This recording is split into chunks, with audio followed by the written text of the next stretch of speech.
ভূমি মন্ত্রণালয় কিন্তু অলমোস্ট 100% অটোমেটেড হয়েছে এবং আমাদের একটি অ্যাপ আছে, এটাকে ভূমি অ্যাপ বলে, যেটার মাধ্যমে যাবতীয় ভূমি সংক্রান্ত সকল কিছুই করা সম্ভব।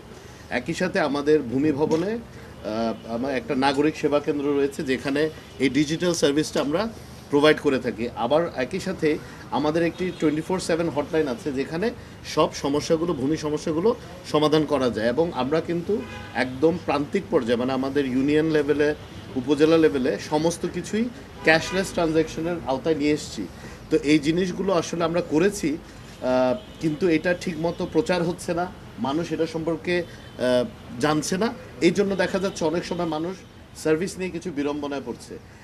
যেখানে ফুললি অটোমেটেড একটা সিস্টেম আছে, এখন আমরা আরও মানে একদম কাছাকাছি আছি, পুরোটাকে একটা ইন্টিগ্রেটেড সিস্টেমের মধ্যে, অটোমেটেড সিস্টেমে নিয়ে আসছে, যেখানে আর কোনো হিউম্যান ইন্টারফারেন্স বা মধ্যস্বত্বভোগীদের কোনো ইন্টারফারেন্স থাকবে না।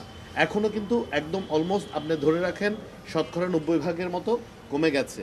কিন্তু দুর্ভাগ্য হচ্ছে, যেহেতু আমরা এই প্রসেসগুলো একদম ফ্ললেস করে নিচ্ছি, সাব রেজিস্ট্রি বা সাব রেজিস্টার অফিস যেটা, সেটা কিন্তু আসলে আমাদের ল্যান্ড মিনিস্ট্রির আওতায় নাই, এটা হলো ল মিনিস্ট্রির। কিন্তু এটা আসলে আমরা অজ্ঞতার কারণে হোক বা আমরা আমাদের জানানোর ব্যর্থতার কারণে হোক, পূর্ববর্তী সরকারগুলো এগুলো কিন্তু মানুষ জানে না। তো হয় কি, যে যখন সাব রেজিস্ট্রি অফিসে বা সাব রেজিস্ট্রার কর্তৃক তখন যারা হয়রানির শিকার হয় বা কোনো সমস্যার শিকার হয়, অটোমেটিক তারা মনে করে কি না, ভূমি সেবাটা ঠিক মতো পাচ্ছে না, ল্যান্ড মিনিস্ট্রি ঠিক মতো সেবা দিচ্ছে না। আমরা অনুরোধ করেছি আমাদের ডিসি সাহেবদেরকে, যারা আছেন থ্রু আউট দ্য কান্ট্রি, ওনারা যেন ওনাদের হ্যান্ডস অর্থাৎ ইউএনও এবং ওনাদেরকে মাধ্যমে এই বিষয়টা একটু জনগণকে সচেতন করেন এবং জানান আমাদের অ্যাপের ব্যাপারে, আমাদের অটোমেটেড সার্ভিসের ব্যাপারে, এবং আমাদের ভূমি সেবা কেন্দ্র এবং আমাদের 24 আওয়ার হটলাইনের ব্যাপারে।